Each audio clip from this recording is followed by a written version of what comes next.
There's It not really been closer. depends. Well, if Biden wins Nevada, but doesn't get Pennsylvania, North Carolina, or Georgia, then Boy, now we're live. he will win with exactly 70 votes. What's up, people? Welcome to the 70 second episode of the Doghouse. Electoral College. Whatevers. What? What? Is Joe frozen? No. I'm looking for Doghouse. Can't find it. Did somebody say something? It should be live now. We just went live. Yeah, I see it. Volume works too, so it looks all good. Bet. Let's see. The volume works for everyone and not just Michael. Oh, I heard Chappie, so that's Okay, what good. Chappie was hearing. Yep. I just remember last time. I can't So find yeah, it. I mean, I know that there's like apparently some concern on voter fraud as well. So I mean, we'll just have to see what happens. I know that for sure it's going to hit the Supreme Court. I just don't know if what they're gonna do. I mean, I guess worst. I was trying to case, understand new election. how that Supreme Court falls into this. Because I don't think they heard do. that Trump said he would take it to the Supreme Court, but I was trying to understand, I mean, does that infringe upon constitutionality? I don't think he's got a base to take it to the Supreme Court. I think in order for him to do that, it would have to be a little bit different. Like Michigan is almost done and Biden's up by 120,000 votes. Like they're at 99% reporting and Biden's up 120. So there's really there's no such thing as such massive voter fraud that flips at 120,000 votes. You know what I mean? Like that just doesn't happen. Except for the 100,000 votes that happened at 4:00 in the morning, conspicuously. No, That can probably conveniently fit in the back of the U-Haul. There was an explanation for that. I read through it today. There's been a lot of stuff that's come out. There was like a thing about in Arizona with Sharpies, which has been they were just telling me about that. It's already been talked through. People have figured it out. The big thing is Wisconsin at 99% reporting has Biden up 20,000 votes. That's fucking close. So the other ones are Arizona, Trump's down less than 100,000 with only 84% reporting, and Nevada, he's down 8,000 with only 75% reporting. So if he can win Alaska, Georgia, and North Carolina, that bumps his total up to 230, 245, 248. He'd have to win everything. No, he needs to win. In reality, with the way everything's set right now, if none of the states change from where they were already called, Nevada would have to go to Trump, and then he would have to get Pennsylvania, North Carolina, Georgia, and Alaska as well. That's what I just said. Well, no, I mean, he doesn't have to win Michigan. Okay, so I've been looking at the Google results, and they called Wisconsin and Michigan already. When I said all of them, I was referring to the 5 you just named. In all likelihood, though, Biden's going to probably win Nevada, and there's a good chance he'll win Pennsylvania, too. If he wins Pennsylvania, depending on how close that is, it's probably over. If Trump can pull out Pennsylvania and hold on to North Carolina and Georgia, even if he loses to Nevada, he can potentially go to... So the question was, how does it go to the Supreme Court, right? If he pushes for some sort of litigation in Wisconsin, being down only 20,000 votes, if he claims there's some form of foul play... I think they already said he requested a recount, like once they get the official result in Wisconsin, which I think is sometime in December. Wisconsin's got this rule that if the differential is under 1%, then you can request a recount.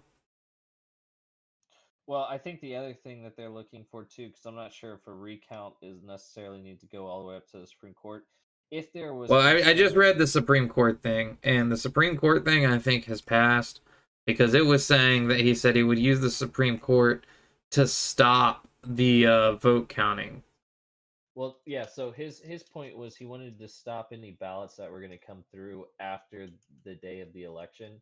I think it was any ballots that were postmarked after, or no, I think Wisconsin and Michigan were set up so that any ballot that isn't present on the actual day of voting wouldn't be counted per their actual structure and rules for the state. And the concern that I think he was getting at was they were counting votes that happened or that were mailed in or received after midnight. And so I think his push or his lawsuit to the Supreme Court is to remove those ballots from consideration. Yeah, but I mean, where do you draw the line on that? Well, I don't think you. I mean, personally, from a mail-in ballot, I don't think you should be able to mail it in on election day. But I don't know what the rules are on that. Are they defined? Some states, Pennsylvania said that they'll, as long as it's postmarked the day of the election or before, that they'll count it, and that's why they said they could go until like Friday or something potentially. But other states, like I said, Wisconsin and Michigan were not structured that way. It had to be in to be counted the day of the election. So anything that came in afterwards would be excluded. So I don't know. I mean, again, it's just going to be interesting to see like all of the legal processes that come from it, I think. But if they can, if basically if things fall Trump's way in North Carolina, Georgia, and Alaska, which is plausible, and he somehow manages to win Pennsylvania, he'll come in at 230. Have you looked at the Google page? 250, 265, 268. Yeah, I'm on it right now. He'd come in at 268 to Joe Biden's 270. It'd be the closest election ever, I believe. And then he would have to split like one of the delegates or so from Maine. I think Maine's one of the states that they do. Yeah, so Donald Trump has one of 4 electoral votes from Maine. So that would be like another scenario if there was a bill. I think he's only getting one of the 4 though. Isn't that already counted though? Yeah, but I'm saying like there was an opportunity potentially in, I think Nebraska and Maine are the only 2. Yeah, those are the 2 states, but those are already factored into the numbers at the moment. Yeah, from what I I'm understand. just saying that would be the only other scenario. Yeah, but you're implying they can change from their current status, or how's that work? Well, I was until how are those electoral votes awarded? Is it's by what, reps in the state? How's that work?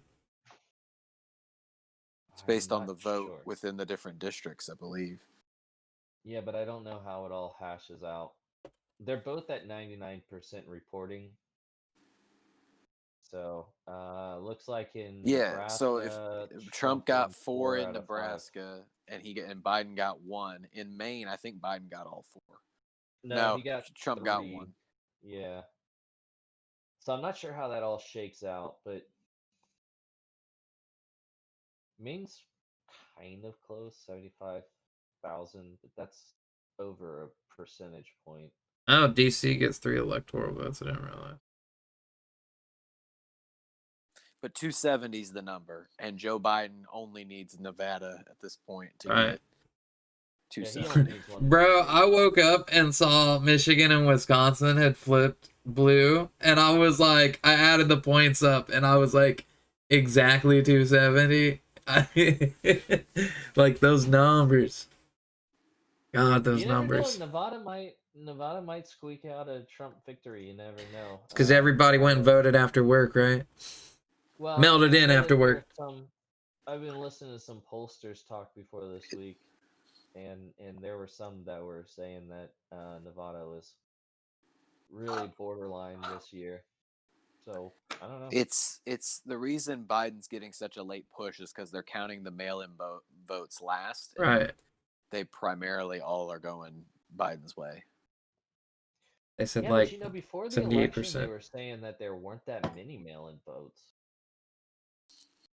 Well, I mean, in general, it seems like there weren't that many mail-in votes, except for these couple of states that didn't count them till the very end. I just think it's funny to listen to people yell voter suppression during the election where the most people have voted in the history of our country. Like, it's just kind of ridiculous. But people are going to do what they got to do. Yeah, I'll be right back. I gotta check this chicken. I do think that there are going to be a lot of people concerned that there's a lot of voter fraud in this particular election. Though, I mean, if you listen to a lot of people's arguments on it, Joe Biden has what, like 3 million more? No. Yeah, 3-ish. 3 million more votes total nationwide. So the popular vote's the only thing that matters to some people, anyways. Yeah, but those people are idiots.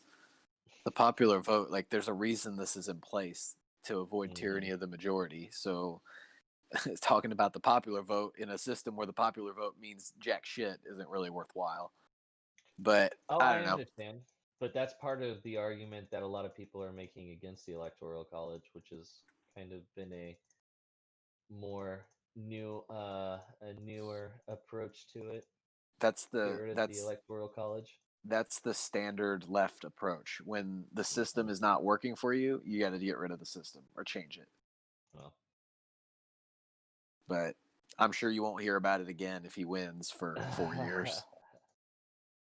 You never know. They have the opportunity. Though it looks like the Senate's going to stay Republican, so, at least there'll be some. I mean, it's so like, yeah, it will limit the effect of a Biden presidency that could potentially, like if the Democrats keep the House, if they had won the Senate and the presidency, they would have all 3 branches. That would give them basically free reign to do whatever the fuck they wanted, which would be crazy to do and to take place, knowing the outcome of this election, again, could be the closest election in the history of the country. It would just be very weird to take that and then let one side just control everything, So I'm glad the Republicans at least kept the Senate, or at least are probably going to keep the Senate to level it out a little bit. I'm gonna have to check those again soon. When Trump got voted in, he had both the House and the Senate, and from what we saw with him, just because you have both doesn't mean you can actually get a whole lot done. Yeah, but he only had it for 2 years, and the right doesn't necessarily have as much that they're trying to do within government. Like, the left is the side that wants the more government control, the more the additional social programs, the different changes, etc. Like, the right just kind of wants to free things up and get rid of regulation, whereas the left wants to increase that sort of thing. They don't come together quite like the left does as well. I mean, Democrats are notorious for coming together in times when they need to actually generate their votes together, whereas there's a lot of times where, like Mitt Romney, there's a lot of times where a Republican goes against the grain. So I feel like that's also part of it as well. If you had a cohesive Republican front for those first 2 years, it would have been probably a much different situation for him. But having Republicans holding the Senate should prevent stuff like the Green New Deal, which if the Democrats thought we were going with the Biden plan. Well, that's what you never know, dude. I'm serious. I don't think about this. Kamala Harris wasn't even good enough to gain more than 2% of the primary vote. Not the general vote, the primary for president, for Democratic nominee for president. And she could be the president if Joe Biden becomes unfit to serve. Like, that just blows my mind. She literally was one of the biggest failures of the race, the Democratic nominee race, and she could end up president. It's identity politics for you, man. It's nuts. It's absolutely nuts. I was partially hoping Trump would win just so it would be like a reset in 4 years. Like, with Biden winning, it feels like he says he's not going to run again, but he feels like he could. And if he runs again, then it's like a retread. Or Kamala Harris rides being VP into running again. And it kind of keeps us in the same place, it almost feels like. Whereas if Trump ran, or if Trump won, he'd get 4 more years and then he'd be done. And the Democrats would obviously have to go back to the drawing board and come up with a new plan, because the one where they pull out these old politicians from years past is just not working. And so they'd have to change their process up as well. I think if the Democrats don't win the presidency this go around, I legitimately think the Democratic Party will eat itself alive. I think the progressives will be like, you had 2 elections to choose our candidate. Both times you told us no, and you put forth an establishment candidate, and we've lost both times. I think that they would, you would see a mass exodus of progressives at that point. I really do believe it, because there are so many people frustrated on the left with the Democratic Party. I mean, they've mishandled so many different things when it comes to like federal politics and in that level. I mean, it is just it is the epitome of cronyism. I mean, it's I can't say the GOP is probably much better, but still, it's that establishment swamp. Did you say swamp? hmm Not the good kind of swamp, like Swamp The, Donkey. the problem with that thought process, though, is that if they had run Bernie Sanders this year, Trump probably wins in a landslide. Like, the fact that the numbers are so close just goes to show that Trump, like, if they didn't run the most milquetoast candidate on the face of the planet, someone to keep the moderate voters intact, Trump probably wins running away. And I mean, if you look at like the exit polling, where the Republicans lost was white men. Trump is up in almost every demographic except white men. He's down 5% in white men, which Isn't is funny. That funny? Yeah, it's hilarious, because it's like he's he's a racist, but all these different ethnicities and nationalities or whatever are voting for him. It's like, Jesus, man. So I was just reading about the point allocation, if you guys care. The point allocation of what? For the electoral stuff, we were talking about Maine and Nebraska. Oh. It's strictly they divide it up by congressional district. Yeah. Oh, I see. Yeah, I thought it might be the case, but I wasn't quite sure. But I've read it online, so it must be true.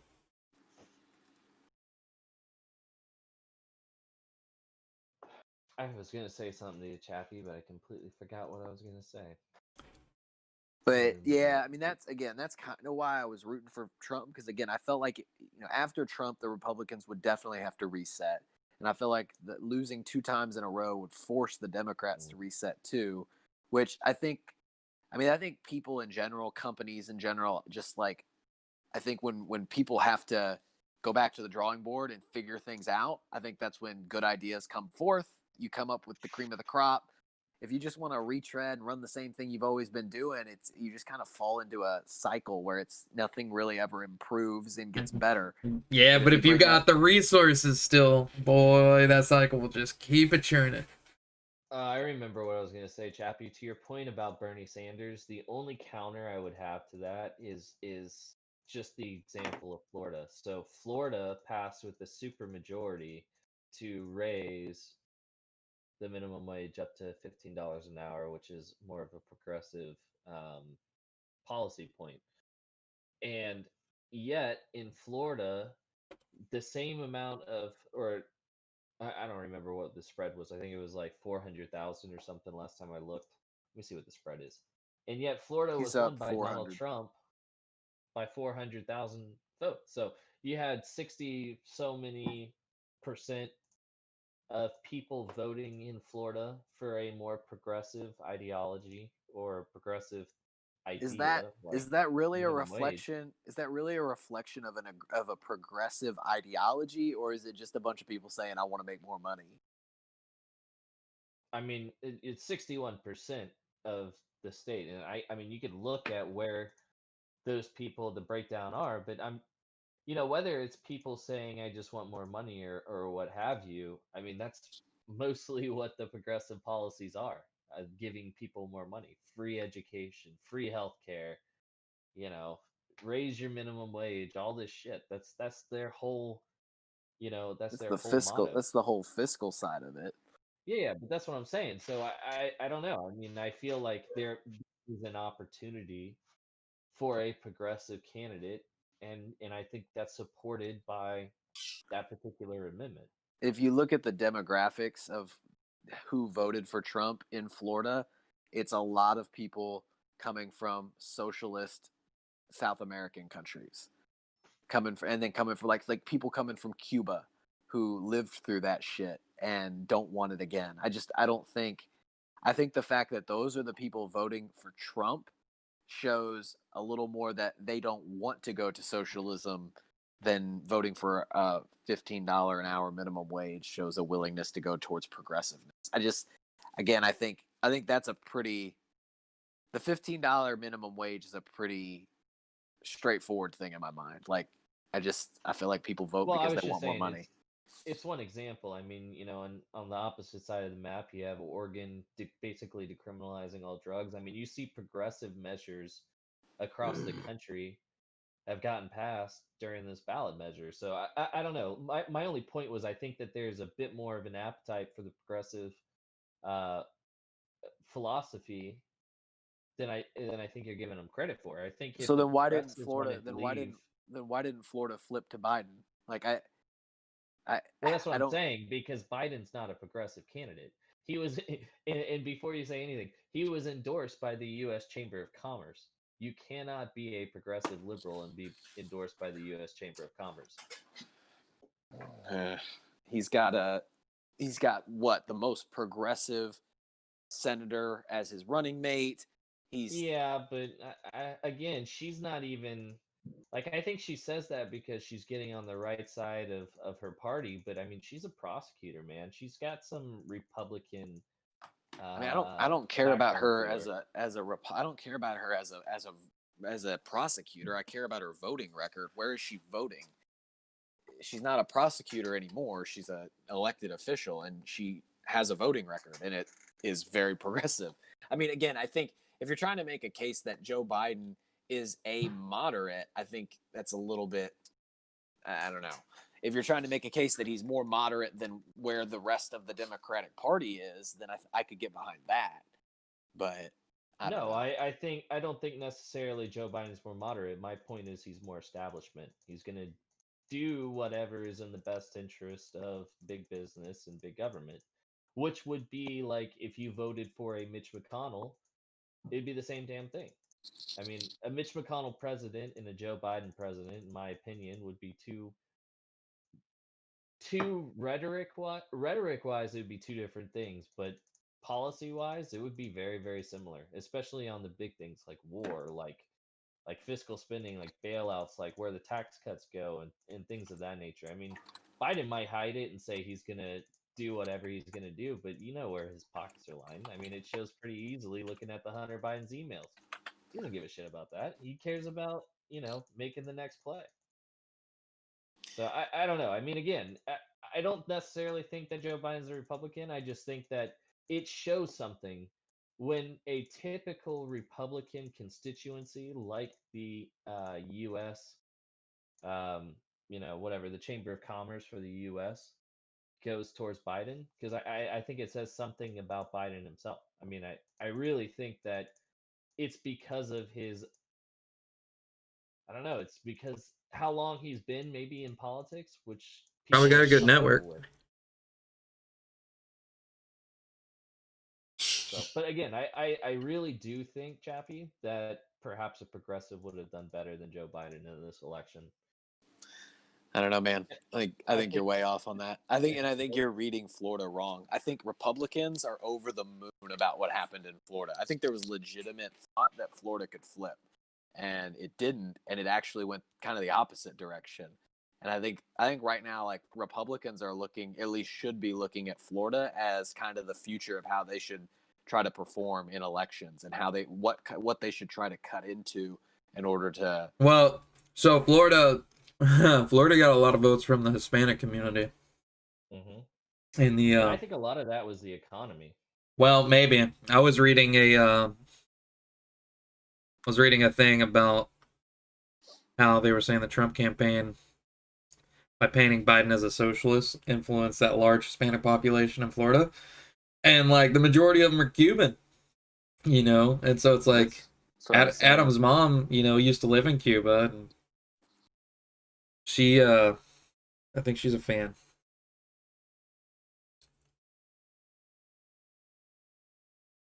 Like I said, I don't think voting for one progressive policy in Florida is enough to justify comments that they're open to progressive ideals or socialistic ideals. I think I'm not saying that he would have won. I'm not saying that a Bernie Sanders would have won Florida. I think that there are other areas that he would have won better than Joe Biden, though. Especially like the Rust Belt, I think wouldn't be so close. I think there's a lot of. I mean, again, but you never know because the Green New Deal. I don't know how people there perceive it. I know Biden a lot plan? of people take it favorably. Okay, so for example, like Pennsylvania, if Biden's stance on fracking and everything, or if Bernie's the guy and the stance on fracking is a lot more progressive than what Biden has, you think he wins Pennsylvania? Like, I don't think there's any chance. I think if Bernie had been the nominee, I think Trump wins in a landslide. I think the fact that these states like Wisconsin, Michigan, and Pennsylvania are close is because the Democrats selected a moderate candidate, not a far left progressive. I think if they had elected a far left progressive, I don't think those states are even close. Well, can we talk about Oregon making all drugs legal? Well, I don't think it's all drugs, but heroin and cocaine in small amounts apparently. I think the wording was like street drugs, right? So that pretty much takes over everything. It classifies drug possession offenses to lesser violations.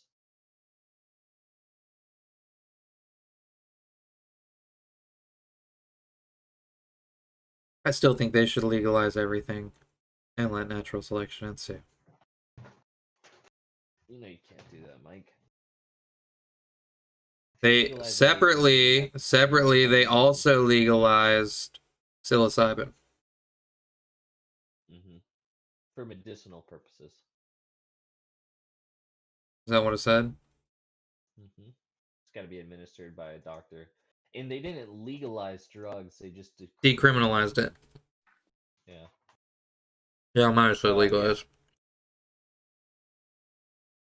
Yeah, it's got to. I thought it was for medicinal. It says permits licensed service providers to administer products to individuals. I thought that was like a medical requirement. I don't know. There are a few states that legalized marijuana. Saw that. Arizona was one of them. I think South Dakota was another. Montana might be another. Yep.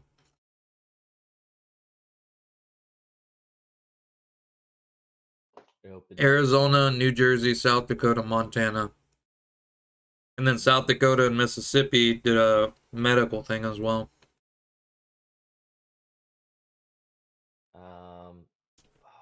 I saw one of the states got rid of government oversight on concealed carry. I think that's what it was. What?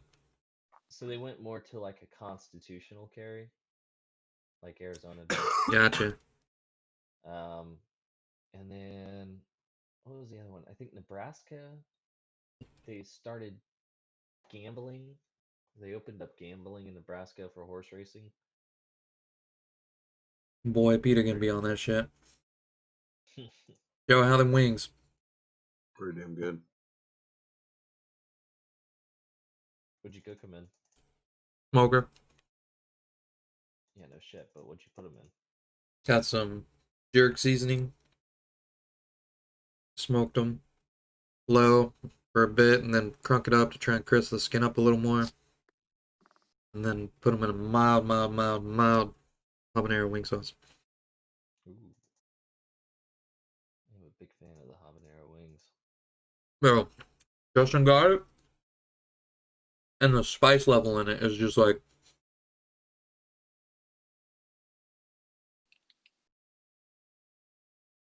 Like what? Oh, perfect. Okay, I missed your hand sign. Be drowning, Tim. Shouldn't be flashing the white power sign on our podcast, Mike. Hmm. So the real question is, Transgender state senator elected, Sarah McBride wins seat in Delaware. cool. Do you think things settle down if Joe Biden is confirmed as president? I guess confirmed isn't the appropriate word. What's gonna settle Define down? settle down. Yeah. There was no rioting. The media will stop covering it because you're trying to cover up the collusion. Well, there was rioting. There was Where? rioting in some of the big cities. I saw I people know there was boarding some up, in but Chicago. was there? Yeah, apparently there was some in Chicago. But it wasn't. Yeah, you're right, Mike. I mean, it wasn't as bad as it was, in like June or something. I read something about some tweets getting sent out for various cities, including Miami, that like Antifa was in town and booking all the hotel rooms and rioting the city. And Miami-Dade put out a statement and said like it's absolutely not true, and that similar text went out to other larger cities. Or about other larger cities, like template text, where it was like insert city name here. Those Russian bots. We'll send to everybody on mailing list. Big lols. So yeah, I mean, we have about another week at least before we find out. I think. I mean, unless Nevada goes tomorrow. About 2 months. I don't know. I think the Democrats are in a tough position because I think they rode the social justice wave into the office. Now it's time to deliver. Now they got to deliver, and so like With that Republican Senate. You talk this big game. So like, the thing is, coronavirus ain't going anywhere. They talk this big game about how they. I thought it disappeared today. Yeah. Right. Well. Yeah. About 12 a.m. this morning. No. But like, what are they actually gonna do? Are they gonna? So he said he said contact tracing. I don't remember. He said a few things, but the big thing he said, he would. Everybody was saying, "Are you gonna lock down? Are you gonna lock down?" He's pretty much said, "No, we're not gonna make anybody lock down." So if they come in and lock it down, I think that's gonna be a really bad thing for everybody, and then as a result, them. We'll see though. I don't know. I don't necessarily think they will, but it wouldn't surprise me. If the federal government tried to lock the country down, I feel like you would see riots. You would see a lot of people. They would not have happy. governors. Governors would be locked. Well, governors and mayors would be the ones who would decide to lock. Well, that's what you would think. That's how it's supposed to work, right? State governments make those calls. That's why I specified the federal. Again, I don't think Joe Biden would make that call either. I think he would make a phone call to the governor and say, "Hey, lock the state down," before he made a sweeping executive order. Well, Probably wrong. That's being smart. It's the same thing though. It's just having a cover for what you're doing, and it's the same thing as what he said about the federal mask mandate. He was like, "I'd do a federal mask mandate," and everybody's like, "You can't do that. It's not constitutional to do that." He's like, "Well, yeah, I'd call up the governors and I'd tell them, put the masks on." So it's the same fucking thing. But it's questionable whether the governors even have the constitutional authority to do that either. Well, tell that to Broward County. Situation. Yeah, I mean, and it really comes down to how long do emergency powers last, right? So how long are we willing to allow the government to impose rules that restrict, I think is probably the best word for it, to restrict our Bill of Rights and our individual rights. So I heard how long? That in California, I might have talked about this with some of you, but in California, in I think LA County specifically, that people are having parties and they've got like helicopters sweeping the area, and when they like recognize people having the parties, the like mayor of LA is having like utility companies like shut down power and water to these people's homes. Yeah, I've heard that too. Now, like, I'm just like, So in terms of like government overreach, it's like I don't know. I guess they don't specify how long they're shutting it down, but still, from a governor, mayoral perspective, it's pretty smart. Hey, you want more government oversight? That's what you get when you have more government oversight. They end up doing things that you don't want them to do. And then they'll never give you the power back. Like once you concede a little bit of power to the government, they will never give it back to you. And so that's the scariest part of all of this. Because there's going to be another sickness at some point. There's going to be some other fucking swine flu floating out there or some shit like that. And it's just going to go right back to us. Oh, we don't like what's going on, or we don't want, we don't want, for I don't know why, but small businesses to thrive. Okay, well, we'll shut down the economy and only let Walmarts be open like they did in a lot of those states. Like, what are you doing? Making But that's Walmart a lot of money.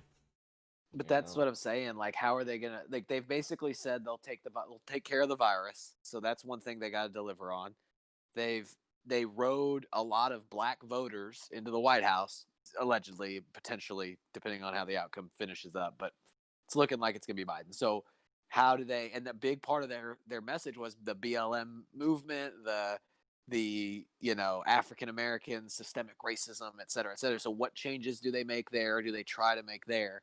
I just feel like they're in a tough spot where they've said some very specific things that they're now going to have to deliver on, and if they don't, they could be looking at problems. Like, I really think this could be this outcome could potentially be better than Trump for the Republicans long term than Trump actually getting elected. Because if Trump gets elected, he's still the story for another 4 years. Whereas if he's not elected, he's out of the picture. And Republicans have 4 years, really 2 years until the next, elections for the Senate and the House to point out how Democrats said they were going to fix all this stuff. And Well, Trump what's just different? fucked it up so bad it was hard for him. They couldn't do it. Exactly. People aren't going to like that. Of course. I mean, the excuses will start day one, but it's the same thing with Donald Trump. I mean, it's on the flip side too. Oh, But 100%. yeah, I agree with you 100%, especially like healthcare for all. How are you gonna do that, Joe? Let me know. Let me know how that goes with the Supreme Court adjusted the way they are at this point. All of those different things. It's good. You're right. It's gonna be. And somebody else today said the exact same thing you just did, Chappie. Like maybe it's better for them. Maybe they'll learn some things from it. You know who what it is who the real winner of last night, today, this week, whatever the election grouping days is. The real winner is Mitch McConnell, because he got Trump's ass out of there. He doesn't have to worry about all his bullshit and his tweeting and his representation of the Republican Party. He saw through Trump a way to get in with other demographics outside of middle-aged uneducated white people, and they got the Supreme Court stacked in the Republicans' favor for the foreseeable future, because I think the next one that will likely be up is one of the more left-leaning justices. So the Supreme Court is set for a little while for the conservative side of things. So really, Mitch McConnell is exactly where he wants to be. He doesn't have to worry about Trump. Perfect. Breyer's the oldest one at this point, though. I did hear Clarence Thomas is trying to retire at some point as well. But you're right. I mean, yeah. Now Mitch McConnell can go back to being a Sith Lord, like he truly was supposed to be. I'll tell you what, man, he is nuts. Like, they spent so much money to try to get him out of office, and he just destroyed his opponent. Like, just destroyed her. Like, you should look up. I don't know what the number is, but I know. I think it was between Amy McGrath, who ran against him, and the person who ran against Lindsey Graham. The Democrats spent like $200 million, and they both got just destroyed. And it was just like, oh, what a waste of, like, they were talking about what was the bigger waste of money, the $200 million the Democrats dropped on those two candidates, or the $100 million that Mike Bloomberg dropped in Florida for Joe Biden, because none of it paid off. I don't see the appeal of Mitch McConnell. Like, I don't know. I mean, I get that What do he you is mean? popular in his area because probably of how important he is in the Senate, but I don't get the voting appeal of Mitch McConnell. I mean, I get that you might vote for him because you don't like the other candidate, but there would be very little driving me to vote for Mitch McConnell. Dude, He just seems to you don't be. know the true Mitch McConnell. You need to look up Cocaine Mitch. He's nuts, dude. I know Cocaine Mitch. Yeah, I'm just saying, like, that man's been there forever. He was just like he's just in the good old boys pack with Joe Biden and Bernie Sanders, who've been in government he's a forever. shriveled old turtle, and yet somehow continued. He's been in office since like 1947 or something. That's and he's what I'm never saying. lost. Yeah, he was there with Woodrow Wilson. Yeah, no, I mean, I think the appeal of Mitch McConnell is that he doesn't look like a politician. He doesn't seem like he should be very he electable, looks dead. and yet he has the staying power of better than anybody. Like he's Cocaine Mitch.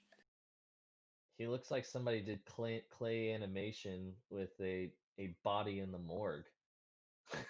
He was first elected to the Senate in 1984. We're in 2020. That's almost 40 years. Like, and the funny thing is, like, you point to longer than my lifetime.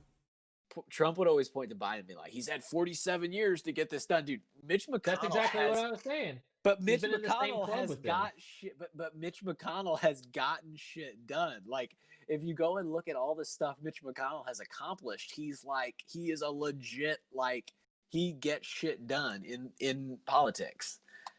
Like, I don't know. It's hard to explain. Google but... Mitch McConnell accomplishments. Let's look at his Wikipedia page. Gotta be true. He's the longest serving Senate Republican leader in the history of the United States. In the section under relationship with the Obama administration, it leads with McConnell has been widely described as an obstructionist. Yep. Cocaine Mitch. He just gets shit done, man. Like, I don't know if I actually like him or if I just respect him, you know? I think you can respect the person and not like them. I can fully appreciate that. That's kind of how my feelings to him are. Because I just know that, oh man, he's a goofy looking dude. It's such a strong feeling of mine that he's like just so much of what's wrong with politics. But at the same time, to your point, he does get a lot of shit done. So you got to respect the man. Why do you say he's what's wrong with politics? It's just the perception, I think, because he's been there so long, he's so established, the way he comports himself with the other politicians. And it's just, it's that whole swamp mentality of the people who've been there for so long is so incestuous that they just, piggyback with each other and just promote whatever's in their own best interest. I can't believe that senators and Congress members of the House of Representatives, I can't believe they make as much money as they do. They make an absurd amount of money. And it's like, why? Like, this is a public service position. Why do you need to make that much money? Like, I get that we want to try to attract the best of the best, Like, you want to bring in, when you want the best candidates, you got to pay them. But for me, it's like, I feel like there's an additional, like, there are people that want to serve. And so they don't necessarily need to be paid as much. It's like teachers. They go into it. They don't go into it for the money. They go into it to help kids. So only pay them more if they want it. Well, no. If you want more money, you should go into a position that pays. How much they get paid? You can always turn down the salary. Look it up. If you really don't. How much does a U.S. senator make per year? But Chappie, if they don't make it in salary, they're just going to make it up for in deals that financially help them anyways. I mean, if you don't think these people are millionaires regardless of how much money they make, being a congressperson, then I got a bridge to sell you, I mean, a lot of them are wealthy prior to getting into That's true. politics. Yeah, no, that's very true, but a lot of them are not. So, I mean, all I'm saying is if So they wanted the money, who's your they'll example get of it regardless. politician? Who's your example of politician that has become but not been wealthy, become a politician, and then made? I mean, yeah, like book deals and stuff, but like you got to be pretty. You got to be pretty up there Speaking to have fees book is deals. no. Speaking fees is pretty much how most of them make their money. I mean, you don't have to look that far back to see Obama getting paid $600,000 for his speech. Now, he was president. I He's get that, president. but still, like that is enriching yourself on an office. And Okay, I think that so happens with senators get Congress, paid 174 grand a year. Yep. which in DC is middle class. No, it's DC not. is expensive. It's expensive. I mean, I live 45 minutes north of it. We're looking at houses in the DC suburbs. 175,000 is. I mean, you're at a minimum, you're upper middle class. Very, very upper middle class. But hold on, how's 174 I don't grand a year think too so, much? Chappie. What do you I mean? don't think it is too much. I think Oh, I that thought is we were because saying that the salaries were too much, right? Yeah, I absolutely. You don't think 175,000 for a public office is too much? No, I mean, given what I do, I mean, fuck, like, if I was mid-career, 40, Yeah, 50... you contribute substantially to a very successful company. You're not part of a fucking leech that saps off of the American taxpayer. Well, no, but I mean, we're talking about people that represent, like, the fucking country. Like, these guys are making decisions that I'm sure are probably tougher than the decisions I have to make day to day. You really think that all of these individuals are making individual decisions? They're voting with their party. They don't get to make their own decisions. They're 100%, and it's not their decisions. They're supposed to be. You know, I was just reading on Mitch McConnell's wiki page how he was pressuring Republican senators who were willing to negotiate with Democrats to vote party. Like, I mean, I feel you. It seems like people... I mean, they have the right to make their choice, granted, you know... It's not their choice. They're supposed to vote based on their constituency. The whole point of the role is you get elected to represent the people that elect you. Yeah, so like, unless you're plain lying, you know, people already know what you represent. Yeah, so why do you deserve to make $175,000 to vote when you're you should be literally making your votes based off of what the people you represent want? No, Chappie, that's not how it works, because that's just basic democracy at that point. You elect a representative to make informed decisions on shit you don't have time to make an informed decision on. That's where my You head's don't at. have time to read 100,000 pages of the new healthcare bill. So that's what we have representatives to go through those bills. Why And do you I'm not think saying people they get do. voted out? People get voted out when they don't vote in line with what their constituents want them to vote for. Right. Because they don't reduce the results that their constituents are hoping for. I don't think it has to do with voting exactly what their constituents would vote for. I think it's getting the results that the constituents want. And sometimes that's going against what their constituents want. I mean, you know, you can have a bill that in title sounds really good, but in substance is really shitty. And so it is the responsibility of the representative to make sure that their constituents aren't fed a false bill of goods. Otherwise, we could just do an election every time we want to have a new law going. You know, every 4 years, why don't we just put all the laws on the ballot and have people vote directly for the laws? I mean, you don't elect the representative to just be a button pusher. Or at least I don't elect a representative to just be a button pusher. What's that face for, Mike? Looks like you're reading something. I'm just like, I'm reading about Mitch McConnell's Pornography Victims Compensation Act of 1991, in which under the bill, a person who was attacked after the attacker was substantially spurred by pornography could have been able to sue the pornography's producers, publishers, distributors, exhibitors, and sellers without needing a prior criminal charge against the pornography itself. I don't understand how that works. It was written not to prohibit any publication, but to hold liable for certain consequences. So if some dude goes out and like rapes some chick and he's like, oh, I saw it in a porno, it made me do it, then this is saying that the girl who got raped, well, not even girl, this says victim, so anyone who got violated as a result of somebody saying they were spurred by pornography, then that violated person doesn't, this has nothing to do with the right to go after the person that assaulted them, but to sue pornography producers.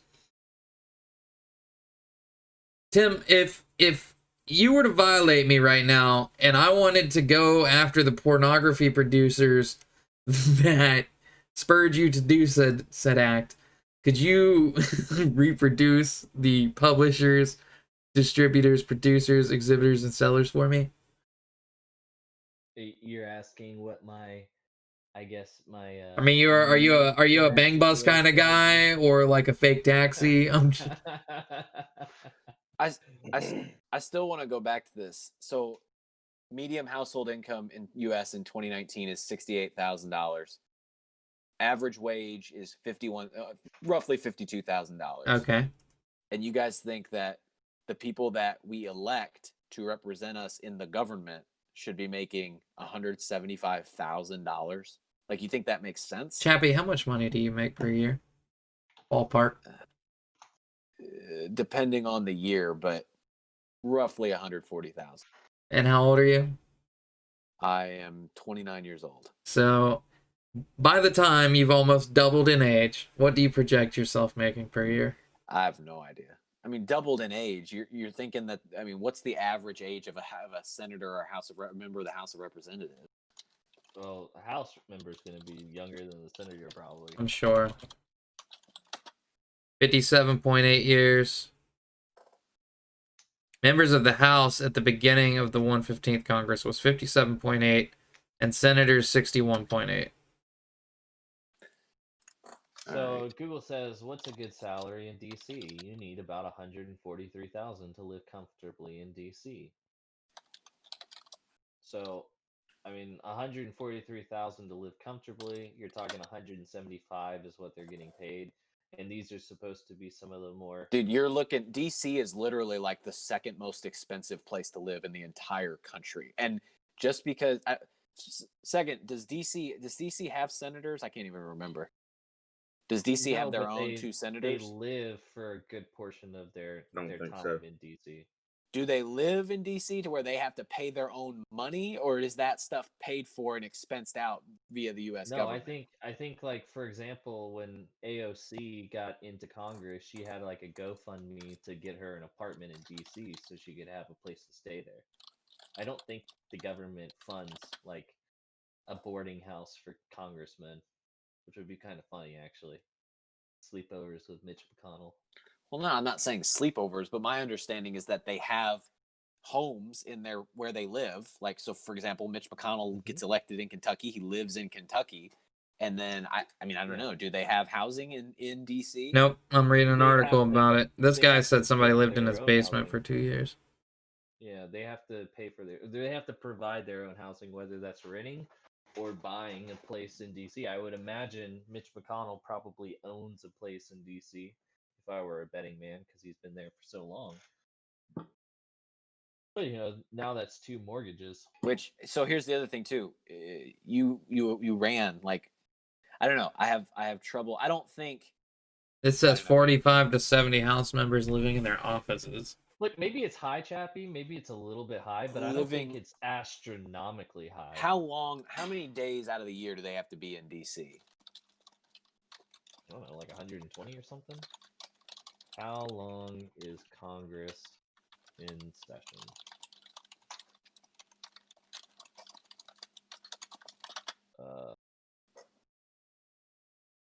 It's gonna be hard to find. Everything it's wanting to tell me How long they stay in office.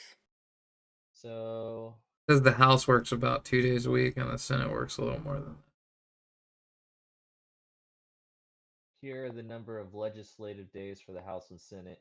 So in 2018, there were 174 legislative days in the House and 191 legislative days in the Senate.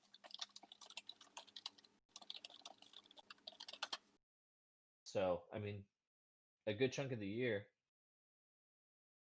not quite half, but almost. 146.7 legislative days a year since 01. Right, but things have gotten busier in recent years.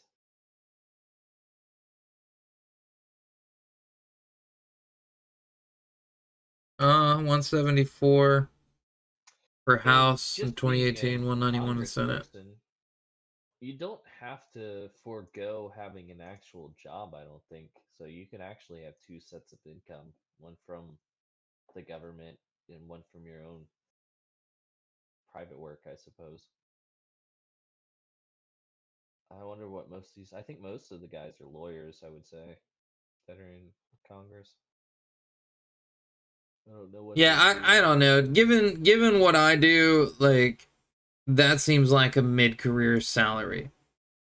Yeah, I would agree. At a very, I mean, you work for a very, very successful company, right? Well, these are Sure. the most successful politicians in the country. Yeah, but that being a successful politician is like What's it like? I don't know. It's not like I don't It's know. not the same It's thing. very much money based. Like it's not. Yeah, there's some talent that goes into it, definitely. But like for example, Alexandra Cortez, like she rode in, and I don't know. I'm not all that impressed by being a politician just on its base. I think there are some impressive politicians. I think any guy who can run for president and can get 60 million people to vote for him or woman or whoever, that's impressive, right? Mitch McConnell is impressive. These people who come in and they're in there for 2 years, they're in there for their 1 or 2 terms and then they're out. Like I think any of us on this call, I think if we were born into the right situations, could very easily be politicians and do it just as fine as anybody. I may still I end just up in the Senate. I've been talking about going for the mayor Pompey lately. I was looking at our local mayoral candidates, and I had two options. And one was this lady who didn't have any education listed, who sold real estate, and the other was an ex-Marine vet who I think he works in the House of Reps on some stuff, who has undergraduate and master's degree in theology from like a religious institution. And I'm like, these are my two choices. I definitely went for the more educated guy, but like, I don't know. I'm sitting here like, could be something I could do. One step to presidency. Mike Shiley 2020. Let's go. Mike, you would have to put your manager pants on though, so I don't know if you'd really want to go down that road. Who says what I have to do in office? I'm here for a brighter America. I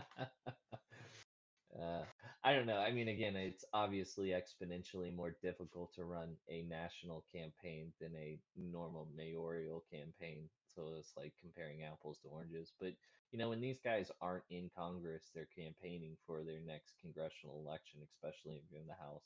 So it kind of does prevent you actually from taking on too much outside work. But again, I mean, if you're talking about the highest legislative body in the country and you're trying to trying to, for whatever reason, attract and provide enough benefit to make it feasible for people to come in and serve. Again, I just don't think 175. It doesn't seem unreasonable to me. No, I don't think so. It doesn't seem unreasonable to you. No. No, because I mean, you can be a mid-level manager in most Fortune 500 companies and make at least 150K. And I think Gabby doesn't like that we're comparing government to private companies. Well, but I mean, it's essentially the same level you're talking about, right? I mean, actually, you're talking about senior level management at that point, and decisions with greater impact, in my opinion. And while they're elected officials and they're not private business people, still fucking work.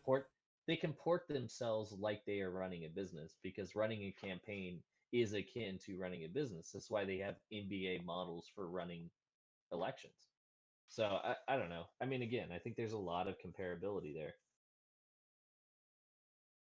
I don't know, man. I get paid what I get paid because I manage $9 million a year for my company. Like, I don't know. There's a direct correlation with money. So Yeah, and Congress holds the purse strings for the entire country, so you're talking trillions of yeah, dollars. for the taxpayers, for the money they leach off of the taxpayers. Yes, I Well, agree. call it what you will. I mean, It's tax not their dollars money. I don't know.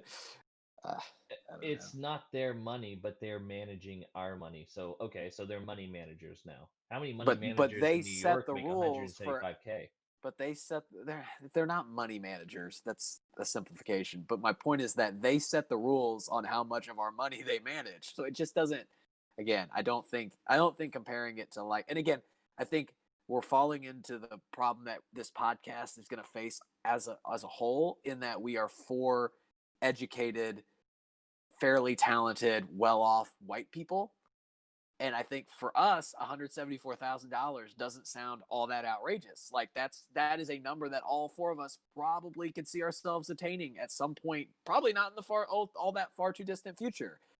But for the average everyday American, that is not the case. Yeah, but the You're not average trying everyday to American's trash. not Yeah, making the exactly. same types of decisions and dealing with the same And you're kind of not daily pressure. exactly. You're not taking Joe Blow off. I mean, obviously there are different I think examples you're like vastly AOC, but overestimating the talent and the intelligence of your average elected official within Congress and the Senate. I think being a politician requires a very specific skill set. I don't think intelligence is a big part of it. And I don't think good decision making is a good part of it either. I think a lot of it is being able to portray yourself in a certain light and being able to not piss a lot of people off. I really don't think there's a whole lot beyond that to it.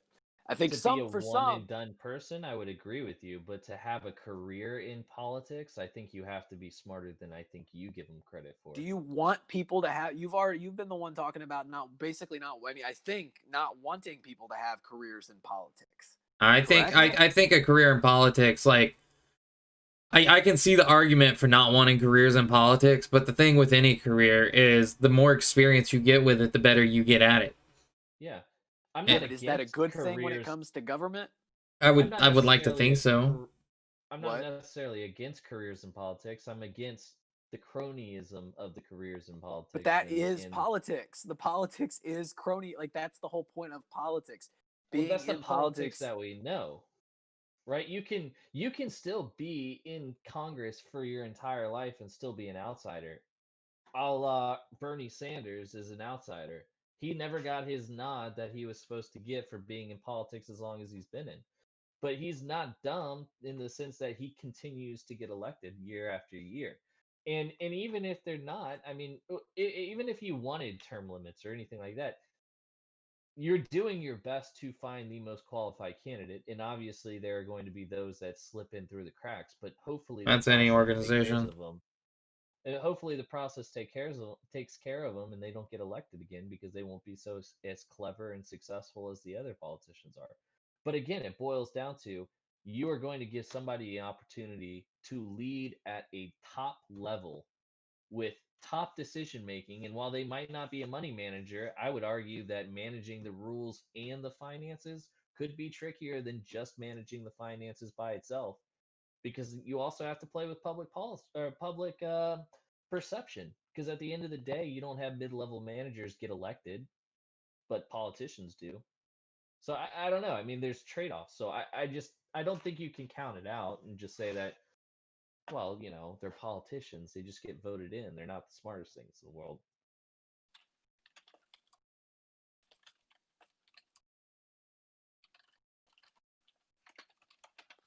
I think that if we didn't pay politicians as much as we do, we would get better people in politics.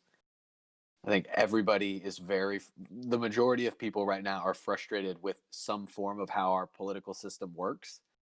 And I think if you put the right people, if you set the tone from a salary perspective where money is clearly not going to be a factor for you, again, I think you'll attract people. There will always be people that are interested in being involved with government because there are just people that enjoy that sort of power and involvement.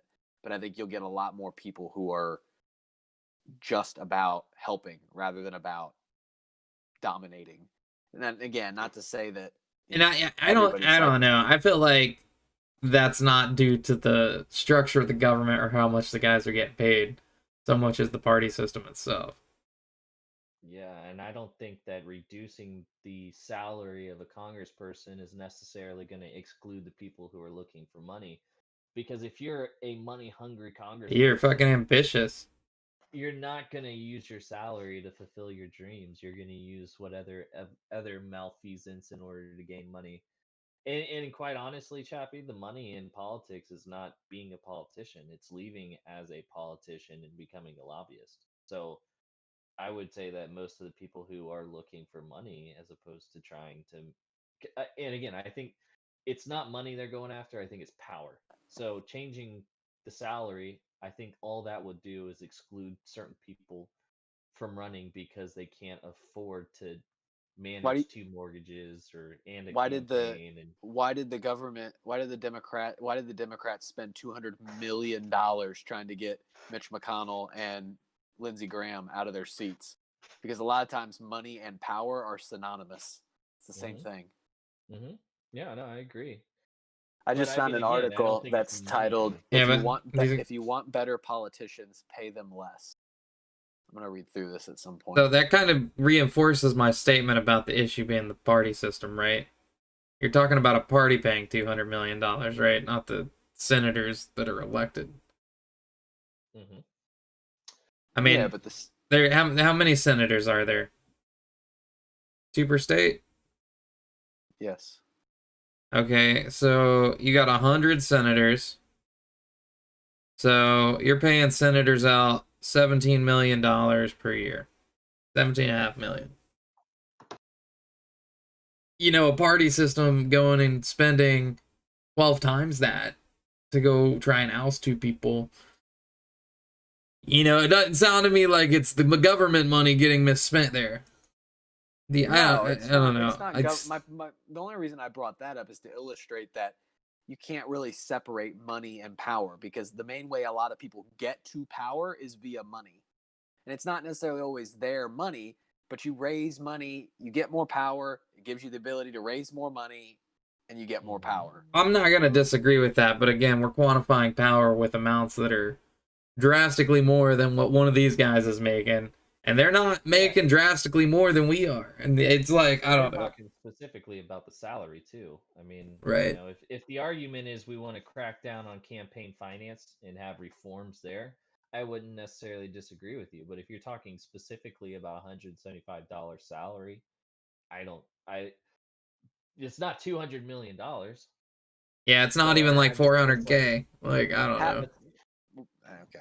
I think you guys are dismissing it prematurely. I think we should definitely look into it a little bit more. Like I said, I found an article already here that says if you want better politicians, pay them less. And it's got at least one study, although it doesn't look as long. No, I mean, I'm sure these articles have been around. I'm not dismissing it either. I'm just saying personally, like, I don't think they get paid too much.